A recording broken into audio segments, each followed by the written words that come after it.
Do you want to learn the tricks that top leaders use to get the most out of themselves and their teams? Well, Naftali Hoff is here to help. Lead to succeed. Picks the brains of top leaders to learn about their challenges, insights, and best practices. Here's Naftali. Hello, Lead to Succeed Nation. It's Naftali Hoff, and welcome to Lead to Succeed, episode 127. Today, I have the pleasure of speaking with Bjorn Billhardt. Bjorn is CEO and founder of Abilitie, a global leadership development company. Prior to launching Abilitie, Bjorn co-founded Enspire Learning in 2001, an early pioneer of e-learning programs and business simulations. Bjorn holds a BA from the University of Texas and an MBA from Harvard Business School. A native of Hamburg, Germany, he came to the U.S. as an exchange student in high school and now lives in Austin, Texas, with his wife and 3 young boys. Bjorn, so glad to have you on the show today. Thank you so much, Naftali. There's a lot to unpack already over there. I'd love to jump into it. It's interesting because I used to teach high school many years ago, and we too had, I wouldn't say it was a formal exchange program, but I remember distinctly having a student from Germany in my class. His name was Jacob. I don't remember his last name. I'm not sure what happened to him, but I know he was super bright, made a lot of contributions to the class. And it's funny because you're talking about e-learning back in 2001. And so I was very active in the Web 1.0 days and trying to integrate technology and the internet and whatnot in my teaching. And I was teaching history, specifically Jewish history. And I had my students do these web quests, which were like online, let's call it lesson plans, multi-day lesson plans with roles and responsibilities and links to follow and all sorts of things like that. And I remember of all the students and all their projects, my recollection is that his was either the best or of the best. So we're already off a good start here vicariously through Jacob. But let's talk a little bit more about you and what it is that you do, and maybe a little bit about your journey to America, and more specifically, your professional journey. Yeah, I'll start with my journey to America, because there's always that German exchange student, as I've learned. And I was that guy. So you were that guy. I was that guy. I was a very confused German that came to Pflugerville, Texas in 1990, and it was quite an eye-opening experience. It was a very different culture. And I had an absolute fantastic time. I realized there was a place beyond Hamburg, Germany. And I remember I called up my mother 3 weeks into the exchange program, and I said, "Mom, I think I'm going to stay here for the rest of my life." And she laughed at me. And and here you are. And here I am. Yeah, it took her until the birth of my 3rd son, I think. That's when I remember her holding my 3rd son, and she looked at me. She's like, it seems like you're probably not coming back to Germany. I realized that up until that point, she still was thinking I may actually move back. But they may actually move back. That is funny. That is funny. Yeah. But yeah, so my life journey started in Pflugerville, Texas, I guess. I just absolutely fell in love with what I saw, that there's the friendliness of the people, and also the opportunity that I think I saw even back then as a 15-year-old. And so I went to the University of Texas, studied both philosophy, had a broad-based philosophy major, as well as business. And then did a few odds and ends consulting jobs in between undergrad and business school. Got lucky enough to be accepted to Harvard Business School in 2000 and graduated there in 2001.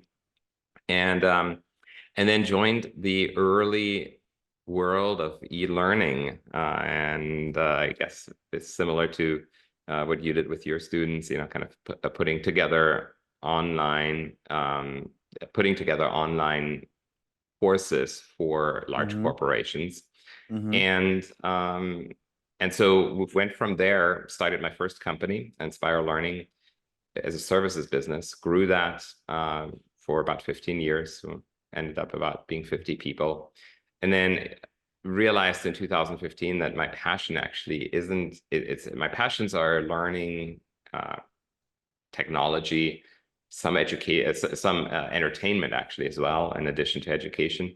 And I realized that e-learning, just kind of these click courses that we were developing, weren't really going to fire me up as a leader. And so I sold, I transitioned out of Enspire, and eventually it was sold, and started my second company, Abilitie, in 2015.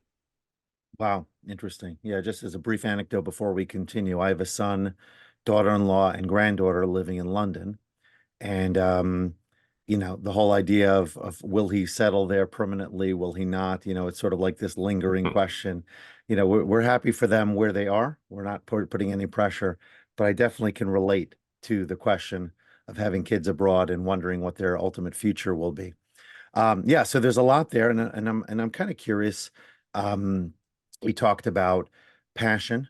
So I would like to unpack that just a little bit, because I hear different things from different people when it comes to passion. You know, everybody has heard of the Steve Jobs commencement speech and whatnot of following your passion, and many others that talk about it as well. And then you'll hear people like Mike Rowe say that your passion follows your efforts, meaning to say you get passionate after you do things and you invest yourself and you become good at it.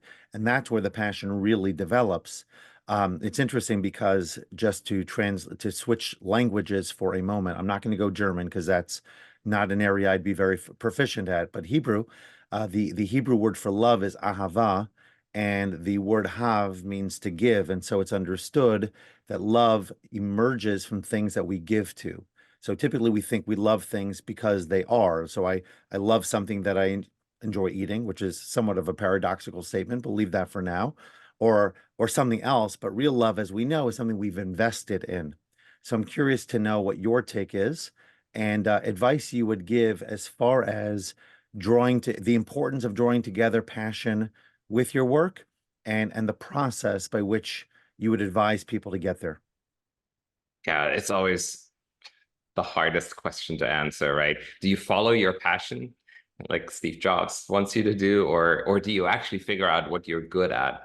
And I have to say, in my life journey, I know this sounds like a cop-out, but I think it's actually in between. And I'll give you the example. Like when I was in high school, I desperately wanted to be a movie director. That was all I thought about. I watched thousands of movies. I actually, when I started at the University of Texas, I started in the Department of Theater and Dance, because that was the fine arts. That's what I wanted to do. And I realized actually I got really good grades all around, but I didn't get a good grade in drama. And I realized actually I wasn't that great at it. And also, being a movie director is not necessarily a job that a lot of people can be very successful at. So you have to be really, really good to succeed. And so it was a passion of mine that I thought I would never give up. But I did. And so that's the one side of the story and I'm very happy now with the life that I chose, even though I didn't follow that passion.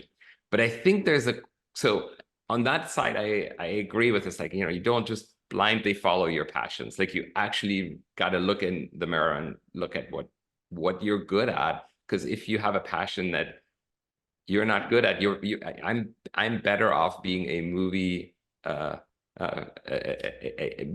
connoisseur rather than a movie creator, right? I can still enjoy the art. I don't have to create it. And I'm fine with that now as I approach 50 years of age. But I will say there's a corollary to that. And that is, if you're not actually passionate at all about what you're doing, you will lead a miserable life. And I do remember after a few iterations of what I was thinking of doing, or what I was thinking of I wanted to do after business school, I remember my first idea, this was in the early days of the internet, was, you know, one of the things that the internet is going to disrupt are supermarkets. And so I'm like, I'm going to create this online supermarket. That was my entrepreneurial idea. And I do remember I was standing in this grocery store doing market research, and I was standing in the fish aisle talking to one of the store managers, and I hate fish, and I hated the smell of fish. And I realized I actually, unlike you, I was not a foodie. I don't like food. And I just wasn't passionate at all about the idea of food and me spending my life in this business of food. And so I realized that's when I had to abandon the idea, because I could never get passionate enough about it to go through years and years of struggle trying to figure out how to keep, fish refrigerated in transit when you run an online supermarket. And so where I found my passion, and it's interesting to talk about leadership development here in a second. Where I found my passion was there's actually it was right in the middle. It's like I'm not a movie director, but there's a lot of entertainment in education, and you're an educator. I firmly believe education is partly performance art, and so that's where that's where I get my kind of satisfaction from following that passion of being a movie director. I get it in designing really incredible learning experiences that wow people and that inspire people, just like a movie would. So I think it's in the middle, and I know that's a cop-out answer, but you cannot be happy, I think, if there's no passion about what you do in your work. I mean, and many people live that way, and some people have to live that way. But if you have the choice, find something that you're passionate about, but it doesn't need to be that one passion, because I do also believe that passions can change. Yeah. Okay. I agree with you there. And I think that probably if you have zero passion for it, you're not going to be happy no matter how much money you're making. Or nor will you necessarily invest the time and the energy to make it super successful in the first place. I hear that. On the other hand, I do agree that you've got to, work towards something, find the zone, find the lane, that, or a lane where you feel you could be happy, and then go all in and really work to be excellent at it. I do like this idea, by the way, of education as performance art. It isn't something that I've commonly talked about, but I would say it's something that I frequently tapped into. Not that I consider myself a performer per se, though I used to be in skits and other impromptu types of things in school and whatnot. But I do think that if you're going to educate people, you have to get their attention. You have to be able to draw them in. You have to be able to create an interest in it, especially today with so much competition, with technology in particular, with limited time attention spans, and people feeling busy, even if they're not really busy, or at least being useful, overly productive with their busyness. But the point is, you have to work harder, I think, than ever to gain passion. And it's one of the presentations I'm going to be doing in February for a large group of educators actually is about relationships with students and how to develop them. And there was a study, I believe it was University of Oklahoma. I don't remember all the elements. I know you certainly have to be competent. You have to know your content, and you have to be able to connect with the kids, anyone in your class. But you also have to have an element of dynamism, right? You have to be Oh dynamic. yeah. You can't be. There are teachers, and I coach, so I go into classrooms still, and I'll see teachers and I say that teacher would be mighty fine in a college lecture hall. They'd be okay because the expectation, even there, I think you have to increase your engagement levels compared to, let's say, years past. But there, maybe you don't have to worry so much about classroom management, things like that. But the teachers who I find who, generally speaking, have great classroom management, whose students are learning, who love what they're learning about, even if it's not necessarily their greatest, most interesting topic, Yeah. they're going to learn more because the teacher is dynamic. I'll tell you one last story and then I want to hear your feedback. I had one student who I had for just freshman year, came to my class a few times a week, left the school for personal reasons. I met up with him 3 years later at his former classmate's graduation. And he told me that year he had been asked by his teacher to write about somebody who had inspired him. And he wrote about myself. And I asked him why. I said, I barely, we weren't like closely connected or anything of that sort. I didn't have him for multiple periods. I didn't have a personal relationship, but he said to me, because in your class, you were always having fun. And I think that So bringing it back much to joy, fun. leaders, for even leaving the educational space, leaders, you can create passion by showing up with passion, and you can find passionate people. So I'm curious to know, staying, I guess, on it for just a little bit longer, since you are in the leadership space, and I'd love to hear a little bit more about how you got there, um, what advice do you give or would you give to leaders who feel like people are clocking in, clocking out, not really excited about showing up every day? They'd love to raise the energy level around them, but they don't know how. Yeah. That's a great question. And first of all, I so agree with everything that you said, and very similar experiences on my side. My favorite saying is the famous Yeats quote. Yeats quote. It's education is not the filling of a pail, but the lighting of a fire. I just think, and we actually have that quote on the front page of most of our courses, and I think it's just such a important part that is so often forgotten, especially in our national obsession with standardized test scores, that it's not about the knowledge that the kids are gaining. It's about giving them an inspiration to learn more.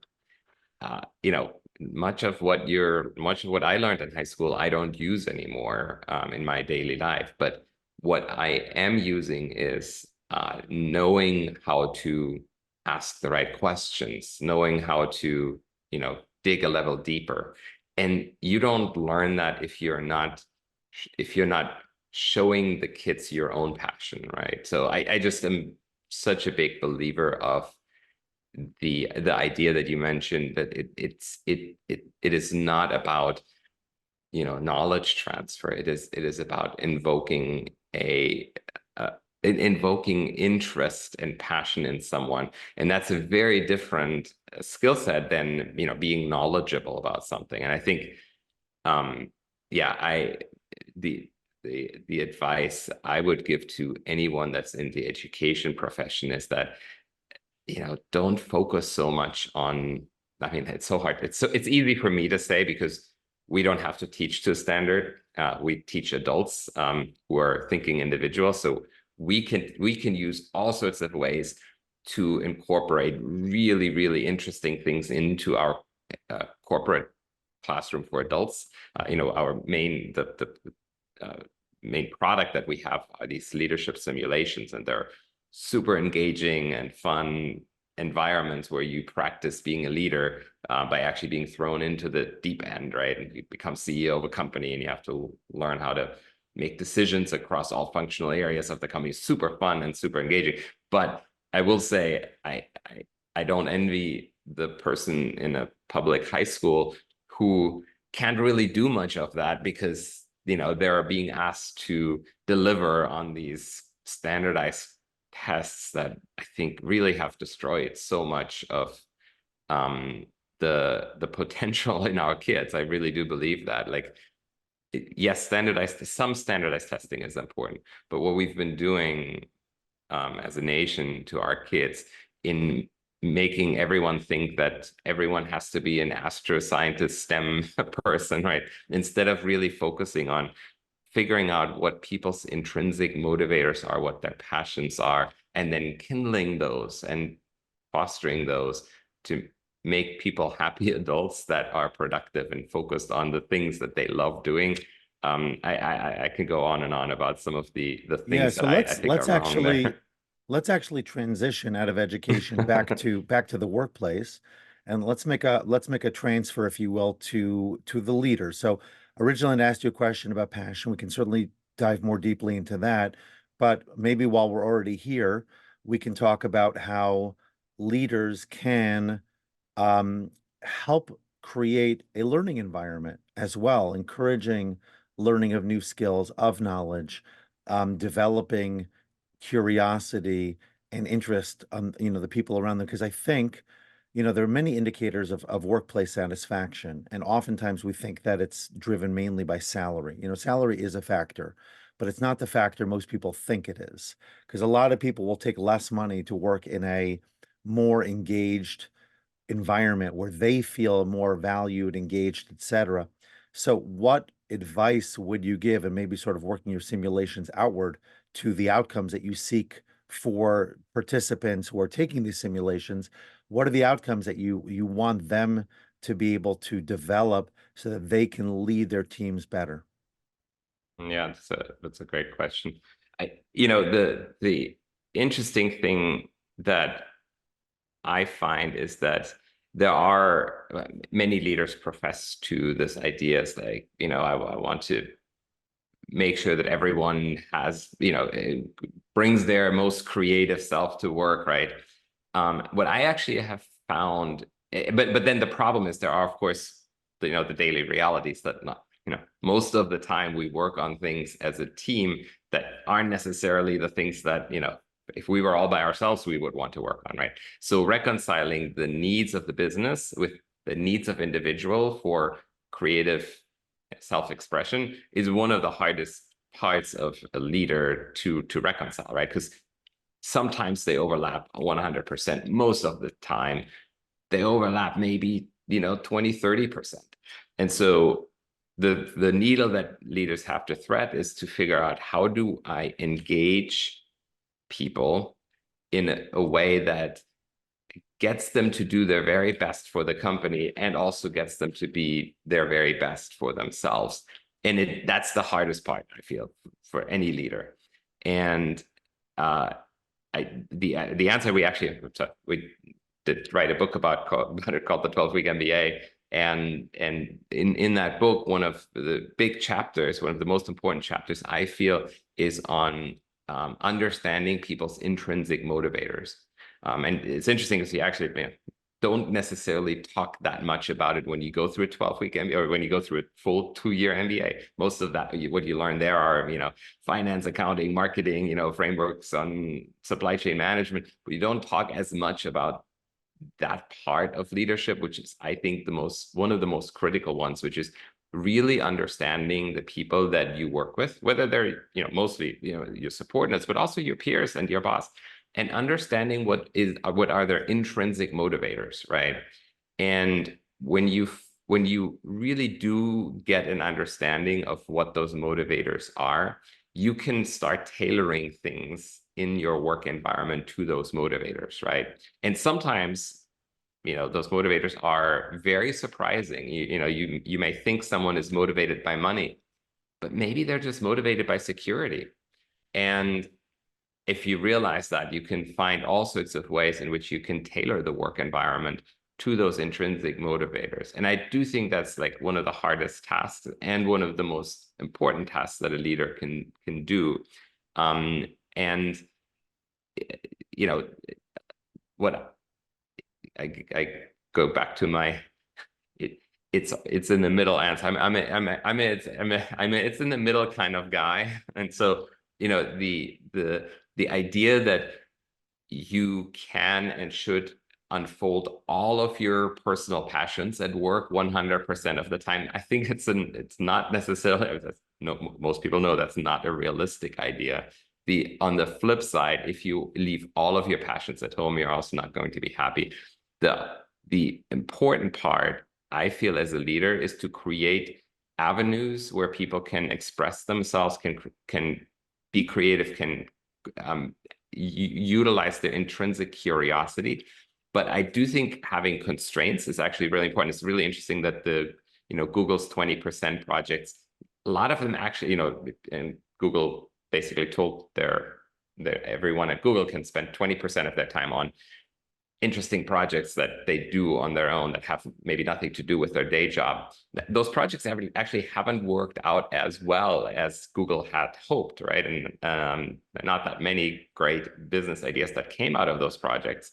What has worked more, and I think Apple has done a great job with that, is putting some constraints on that creativity and that curiosity, saying we are all moving in this direction together as a team, but then within those constraints, allowing for creativity. So a lot of times people think creativity and is wide open canvas, when I have often found that to get people to do their very best job and ultimately to be most satisfied, putting the right constraints in allows for people to have a focused energy and have their intrinsic motivators and their passions be engaged.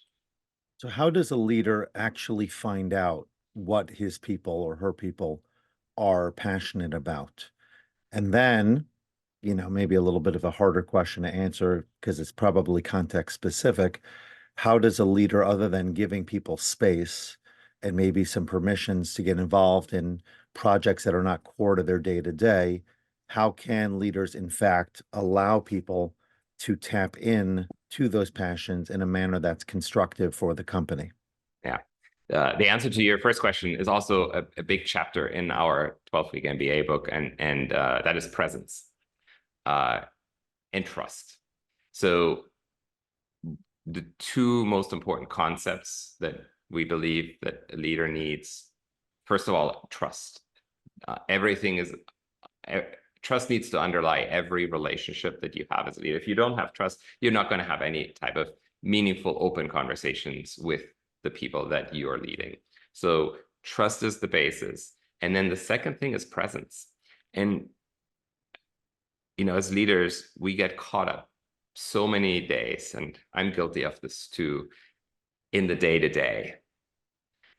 And we have 1,000 things that we need to get done. We have 1,000 to-do lists. And when we enter a meeting with people that we collaborate with, we got to get through those 12 items. And we often forget to be present. And the most amazing things can happen when you are present for the people that you work with.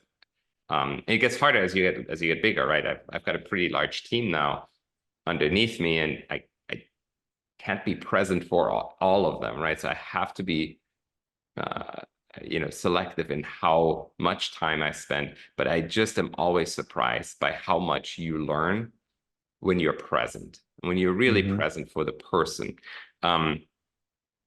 There are, and I can rattle off some of the intrinsic motivators that we believe are there's some great thought leadership. Daniel Pink's drive, right, lists autonomy and some more I guess surprising motivators, right? People think, oh, people are just motivated to make money. So that's not the case at all, right? Some people are motivated by, one of the most interesting things I feel is like some people are motivated by possession. And some of that possession can be literally possession of tools. So you can give them a raise of $2,000-$3,000. And they're like, thank you very much. That's great. But you give them the latest software tool that allows them to express their individual creativity, and you're gaining 10 times as much excitement, motivation, and ultimately productivity and performance from that than you would have if you just given a raise for the same amount. So I find that really interesting, in terms of, but for other people, it doesn't matter which tool they use, right? Like, just tell me what to do and I'll do it, right? Like, just, so there are some big differences in what motivates people. And if you're present, if you understand, if you ask a lot of good questions, if you really get to know the person that you're working with on a personal level, you'll find out a lot. Okay, so you hit on something at the very, very end of that I was going to add in case, because I wasn't sure that I had heard it earlier. Just for everybody listening, I think presence is obviously very important, but it doesn't mean, I'm sure you didn't intend this, of just sort of being in their space. And even leaning in, it does mean asking questions. It does mean demonstrating curiosity. So that's fantastic. Now, one of the things you talked about at the beginning of your response that I think a lot of people struggle to define. In fact, I actually started with a new client very recently, and she's had some issues with her supervisors, not only the current one, but a couple of levels up, and there was some history with some others as well. And so we talked about trust and how trustworthy is she to those who are above her, not only in terms of some of the issues, let's say communication issues and certain other things like that, but also just as far as the relationship goes. And I'm curious to know, I do use a particular model framework in my own mind that I often share. What is your way to quantify perhaps the most nebulous of all leadership concepts, which is trust? And how do I know it when I see it, so to speak? Like, what are its elements?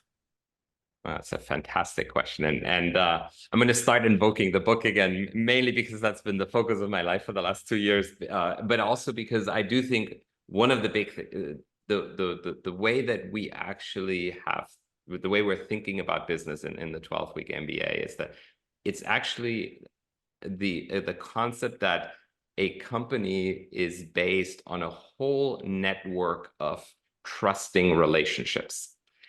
And when you think about business value, like what is the value of a business? Like, why is Apple worth billions of dollars, right? Like when, other people could just invent a new iPhone and sell against them, right?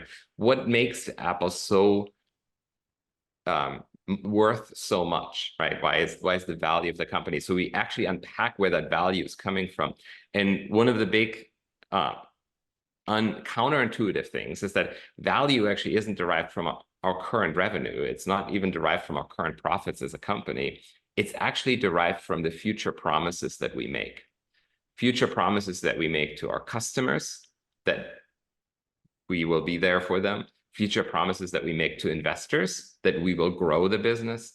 Future promises that we make to all employees, that they will be paid, to suppliers, that they will be paid. So this entire construct of a business and what value is derived from, it is not based on today's numbers and margins. It's all based on what is going to happen in the future. And because the future is uncertain, trust has to be a critical element in every part of the equation of how a business operates and grows. And so we have this, we build our argument on why trust is at the heart of actual value creation for a business, on this idea that alongside these big promises to shareholders on how much profits will be there next year, the year after, every relationship in the business, every team in the business is based on this trusting relationship, right? The manager trusting the person doing the work, that the work gets done on time. The person doing the work trusting that the manager has their best interest at heart. The trust kind of cascades through an organization, and it can be broken, right? And so we are oftentimes, as managers, and as business leaders, not nearly thinking about not thinking about this concept of trust nearly enough as we should.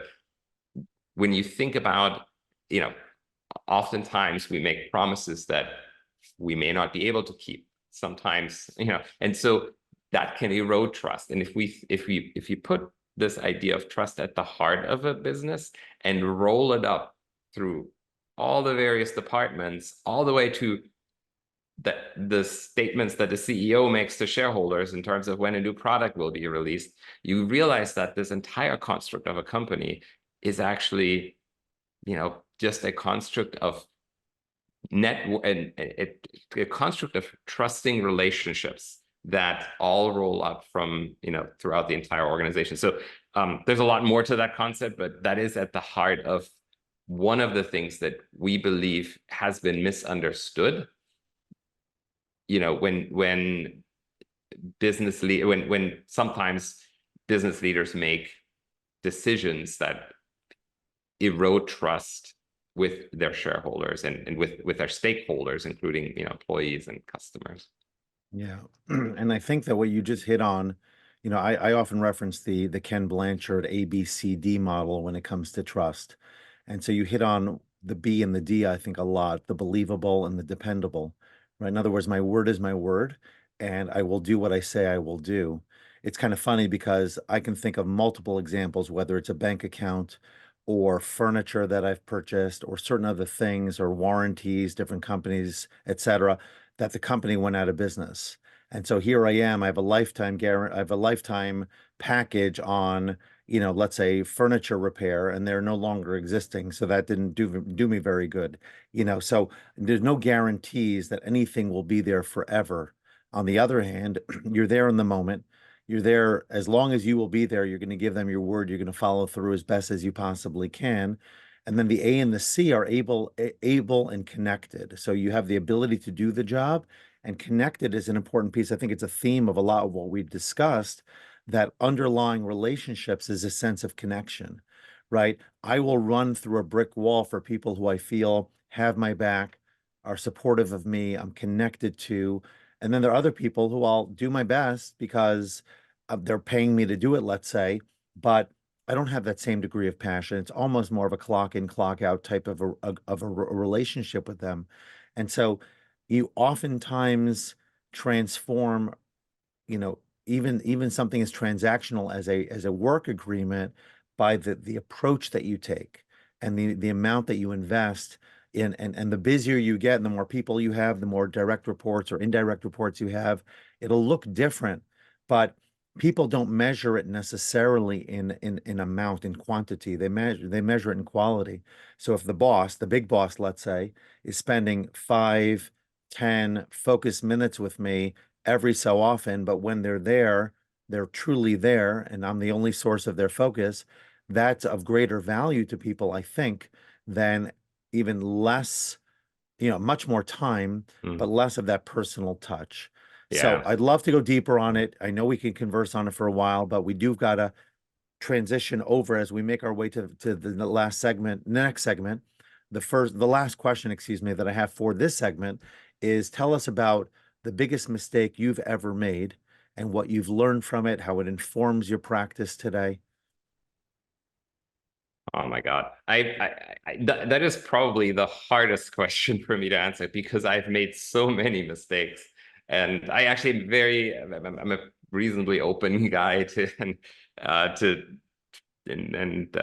often probably more vulnerable than I should be in life. I, I, there are, the biggest mistake is probably hard.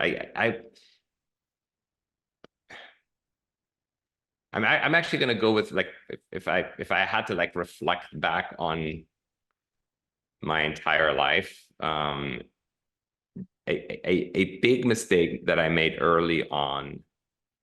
I did actually follow my passion into this educational industry, so that was not the mistake. But I did not think through the business model that my first company was based on nearly as much as I should. And it's interesting, and it is the cobbler shoe syndrome, because we do teach business acumen, we do teach unit economics, we do teach the numbers, and I've been teaching it for 20 plus years now in the classroom. I've done all sorts of, kind of let's pull out a pen and do the calculations on what margins would look like if you were to do this, how to increase our margin, how to increase our growth. So we teach it. I taught it. And then I've run my own business, and I ran my first business with a lot of passion. But for 15 years, I ran it with very, very low margin. And I always was trying to figure out how to make ends meet. And I would say that was probably a 15-year mistake where, and this goes back to the earlier point of, do follow your passion, but also make sure you understand the number. And it's always the passion, and then there's the numbers. Make sure you understand the numbers, because you can run against walls over and over again if you just purely follow your passion. So going back maybe to your very first question, I do still believe that it is absolutely essential that whatever you do, especially as an entrepreneur, but as any kind of leader, that you passionately believe in the things you do. But for 15 years, I had a business that had very low margin, and I wasn't willing to look in the mirror and ask some really tough questions of myself. And so, I now, with my second company, have a very different business model, different gross margins, different way in which we are able to generate revenue.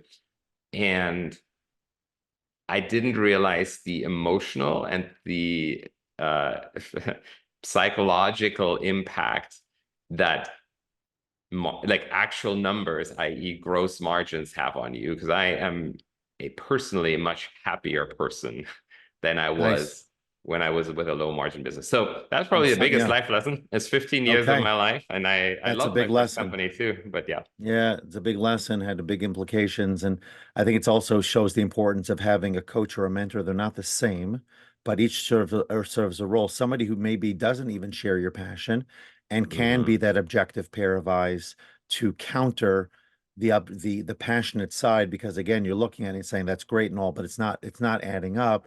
And are you willing to step away? Are you willing to change things? So really very valuable to unpack. And with that, I'm going to transition to a short and sweet segment known as Rapid Fire, where we get right into it with quick answers to all sorts of interesting questions. And the first one I've got for you is, if someone was visiting Germany, you'd insist that they visit blank. The Miniature Museum in Hamburg. Okay. I have to check it out. Your favorite non-business simulation? It could be at Universal Studios. Probably go with what I play with my kids right now, Settlers of Catan. Oh, that sounds like fun. The worst mispronunciation of your name? Bjorn. That sounds pretty Texan. Speaking of Texas, the best part of living in Texas? The people. Okay. Shower morning or evening? Morning. On a scale of 1 to 10, how patient are you?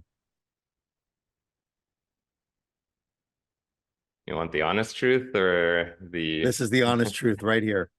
What's patient? 10? Very patient would be 10, yes. Probably a 3. Okay. Kind of books that you read or listen to? Autobiographies. Nice. And finally, a productivity tip that helps you to get more done. I can't explain it, but zero inbox has changed my life. Nice. Okay. So tell us where we can find you, reach out to you, connect with all the great things you're up to, learn more about your work. Abilitie.com, that's ability spelled with an IE at the end.com, is the company that I have been leading for the last 8 years with an amazing executive team, amazing folks. We have a book coming out called, as I mentioned, the 12-Week MBA. You can find more about that at 12weekmba.com. And you can reach out to me on the social handles that I don't have ready at this point, but I'm sure we'll drop them in the show notes. Drop them in the show notes. Yeah. Awesome. Okay. So Bjorn, I'm not going to say Bjorn. Bjorn, before we go, one final life lesson, please, to wrap up our episode. Life lesson. If someone offers you to go somewhere, do something, always say yes. Fair enough. Okay. It's been a pleasure. Great getting to know you and everything that you're up to. Keep doing good things. I think the world needs your educational materials, your resources, your leadership tools. So thank you for sharing all about that, and definitely looking forward to sharing the good word with my listeners. Thank you so much for having me. Wonderful to speak with you, and yeah, hope to stay in touch. It's been a pleasure. Bye-bye now.